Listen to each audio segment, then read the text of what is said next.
morning. Go. It's day 15. Yes. Oh God, my tripod is weird. It's day 15. This one is looking out the window because we have. Let go. A brand new fence. There wasn't anything there yesterday morning. So part of the planning. So there's been a long saga with the development behind us. We moved in. My peoples are always ruined. What's ruined? My rat peoples. I don't understand. My rat peoples are always ruined. Oh, your rock people? Yeah. Okay, I don't know, darling. Anyway, there's a long saga. When we moved in over 5 years ago, there was... Hello. There was sheep with fields. Mimi, can you tell everyone where you're going with Daddy today? Where are you going? Train! Going on the train. There you are. I'm not. I'm working. So Chris is just getting everything ready before they go. Anyway, long saga. We knew that there was planning permission. We knew that it was going to happen at some point in the next 5 years. It's happened. People have moved in. Whatever. But then 3 parking spaces appeared just over the side of our fence. And we had a very open fence because sheep. It was nice to see the sheep, and then behind them is the cricket pitch.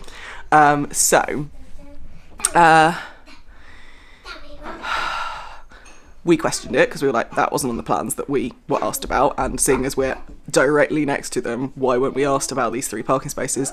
Got them to planning enforcement. Planning enforcement went, yeah, they shouldn't be there. What happened? Turns out that the planning office had let through a environmental, just administrative type reassessment of the planning without realising that they'd moved the parking spaces. These are visitor spaces, not for houses themselves.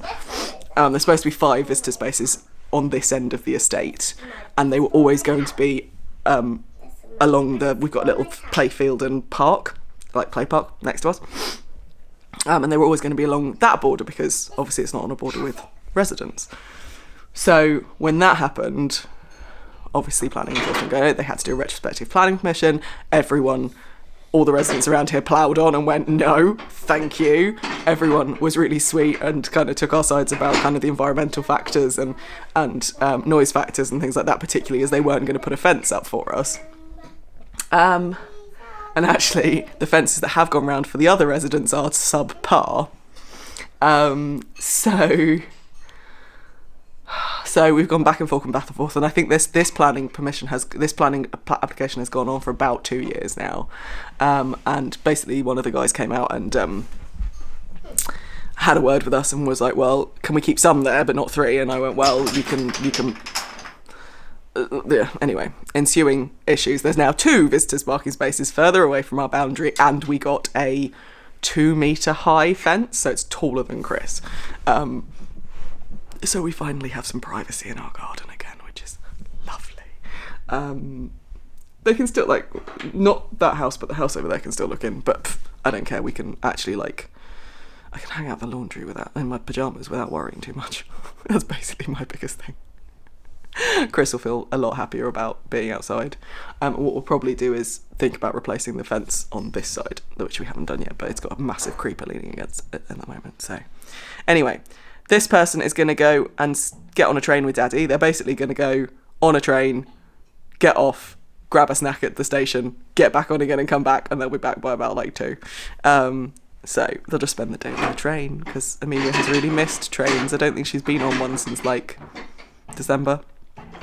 Actually, it's probably since the last time we saw Chris's father before last weekend. So I have wet hair. Right, I'm going to go and start work.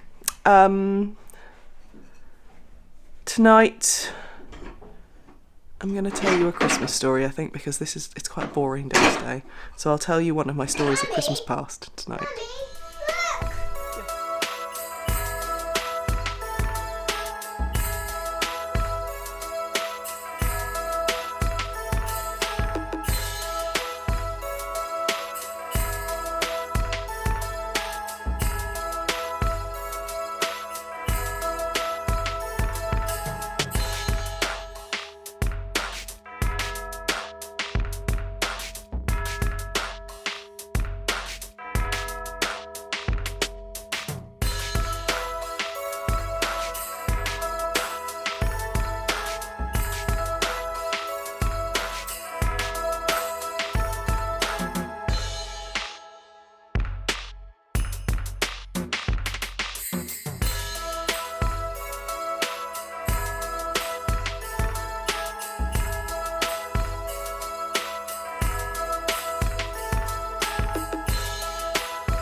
I don't know why, but I keep getting spots on my temples and it's really annoying me. And I've just mucked my hair up as well. Hi. I'm wearing my Christmas jumper because it was on the line as I am I in focus? Hi. It was on the line and I was cold downstairs, so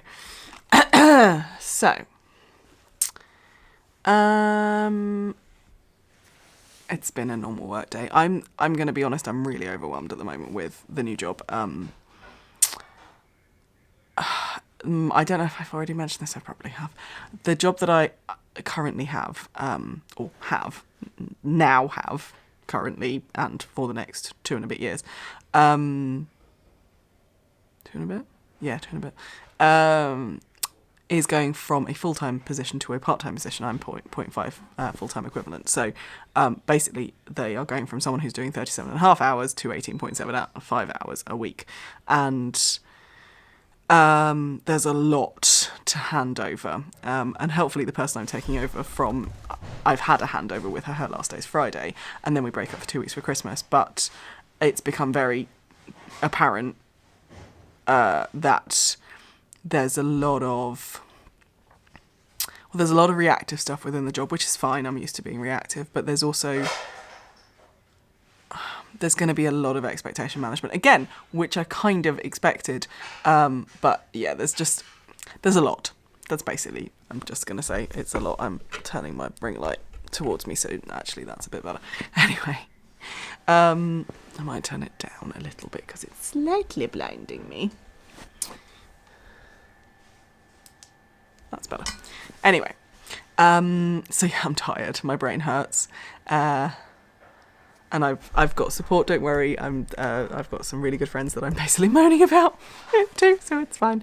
And Chris is being great, but I'm just a bit tired, and therefore vlogging content isn't great on a work day. So, as I said earlier, I'm going to tell you one of my Christmas stories. There will be pictures that come up on the screen as I tell you as well. So, I thought I would tell you about Christmases in France. So for those of you who have been around for a while, will know that I am part French. I don't say half, I say part. My ancestry is half English, but what does that mean? Because basically we're a nation of immigrants. I think my ancestry, particularly on my dad's side, is there's some definite French in there. There's and then there's also some definite English. I've traced my dad's family tree back to about 1750, and there's some Norfolk farmhands and some Cornish tin miners, and then there's a bit of French as well. But my mother's ancestry is very much French Vietnamese. We know that. So my grandmother is 3/4 Vietnamese and 1/4 French. My grandfather, as far as we know, was French. I didn't know him. Mum didn't really know him either. Growing up, we have an interesting family dynamic on both sides of my family, and Chris's family is no different. Whose family is anything other than interesting, really? Anyway.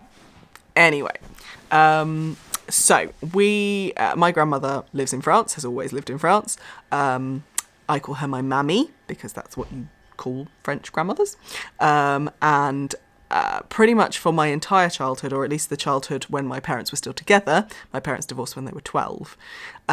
When I was 12, we would spend either the summer, at least 2 weeks, maybe 3, or Christmas, or both, in Provence, which is where my grandmother had a house. So she lived just on the outskirts of a town called Saint-Maximin, which was kind of in between Marseille and Aix-en-Provence. Hi, Chris. You just saw a little bit of Chris wandering in. He's going to sit while I tell this story. And I'm also going to look at my phone to make sure I work out the dates properly. I'm telling a Christmas story. Anyway, so I'm going to open my Ancestry app because otherwise I will get the dates wrong. Anyway, so I think this house was built when I was 6, 7, can't remember. But basically my grandmother bought some land and my parents helped her to build a house on it. And we had, this house was built specifically for us to be able to come as a family and be comfortable and to stay. So my grandmother had a wing. It wasn't that kind of house. It was like a 4-bedroom house, but it had quite a large open plan living space, 3 bedrooms in one side, and then my grandmother's kind of maisonette type area over 2 floors on the other side of the house. So she had her own little bit. She had a door that she could close, a little kitchen to herself, but then there was the main kitchen living area and she opened a door when we came to stay. Basically, that's what it was. Really lovely house, and we visited every year, probably twice a year, maybe even more than that when I was a child. Anyway, my mum had a brother. I say had because he unfortunately passed away when I was, 8, I think. I'm about to look it up. When my Uncle Philip died. My Uncle Philip was my mother's half-brother. I've told you, weird family dynamic. And he was 8 years younger than my mum. So she had a hand in kind of raising him, but they were incredibly close, and because of that, he was an incredibly close relation to me, an amazing uncle. And he died in 1994, so I was 10 when he died. Actually, I wasn't even 10. I was 9 when he died because he died in the March. Philip always, as the younger brother and as the only uncle on that side, was always determined to be a source of fun in our lives, mine and Yannick's lives. And at Christmas time, that basically meant him playing silly games with us, running around this house, coming to our house in England and running around and just generally being the fun uncle, and also buying exceedingly large presents. I think that basically is the role of the uncle in our family dynamic. It's a role that's been passed down all the generations. It's a role that Chris has filled for quite some years, and now it's a role that his brother is taking on as well. So yeah, my Uncle Philip was determined to always be the source of fun, and he was the source of fun, to be honest, in a lot of aspects of his life. He died, as I said, when I was 10 in a snowboarding accident. He was 27 at the time. And 27? Yeah, he was 27 at the time. And it was an accident. He wasn't even on his board at the time of it happening. He fell down a crevasse. And it was horrific at the time. It's still horrific to think that I'm older than my uncle will ever be. But we've got some fabulous memories. There is a collage hanging up in my craft room of him and me and Yannick and my mum, and his various kind of travels and stuff. And one of the lasting kind of mementos I have of him is he loved his music, and one of the things he or was given to me when he passed away was his Bruce Springsteen Born in the USA Tour 1984 t-shirt, because that's the year I was born. But the man he drove a motorbike and he went on amazing holidays, and he just was generally living his best life. Anyway, one year he decided he had to outdo everyone. And by that, he basically knew that my parents, I think, were buying me Barbie stuff. So he decided he was going to buy the biggest thing he could buy. And it wasn't the Barbie dream house, before everyone gets that in their heads of my generation. It was the Barbie camper van, which was better because it moved. And the thing opened up and it had all the bits, and it was generally just awesome. And my parents' faces when I opened that up was quite funny. So he was a bit of a joker. But those are some of my favourite childhood Christmas memories, was when my uncle was involved. One of my most hilarious memories of him was we had the whole family round. My grandmother is one of 11 children. Big Vietnamese French family. You have a lot of children. And she's one of the eldest of the daughters. So she was hosting quite a lot of people. And my Uncle Philip and my one of my great uncles, decided that they were going to find interesting ways of opening bottles of champagne.